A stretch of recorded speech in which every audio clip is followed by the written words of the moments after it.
This is Introduction to Marriage, the new album by the legendary Somali singer Abdullahi Ahmed Farah Gaadaco. Maska golola geedkii gadadaha libaaxa lagood iyo abees baan annaga calamoode. Ifafaalo guur, Introduction to Marriage, waa albumkii cusbaa ee fanaankii hobolladii waa bari ee qaranka Abdullahi Ahmed Farah Gaadaco. waxaa tumay albumkan Ahmed Saalax Qaasim Naaji oo kaab ilaa iyo awoowe music iyo fan hidde iyo dhaqan u lahaa oo ku soo jiray aan ku idhaahdo aniga oo in yar ka soo qaadanaya erayada Introduction to Marriage amaba Ifafaalo guur soo ori kuma helin soo ulashadaydii unug caashaq mu dhalin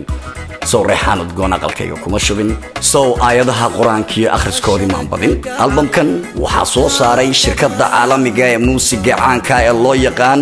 durdur World Music Center ee Cabbaas iyo Ayub Taabad iyo dukaanka kale caanka ee loo yaqaan Lamagan Studio ee Ibrahim Daqare oo ku kala yaal degmooyinka Halisden iyo Southall ee magaalada London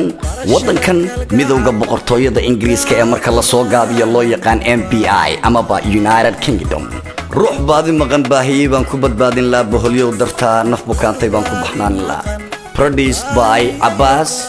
recorded by Longsi iyo anigoo Cabdullaahi Xuseen Maaryaa oo idin la meel kasto aad dunida joogtaan badagayso waan badbaadi lahaa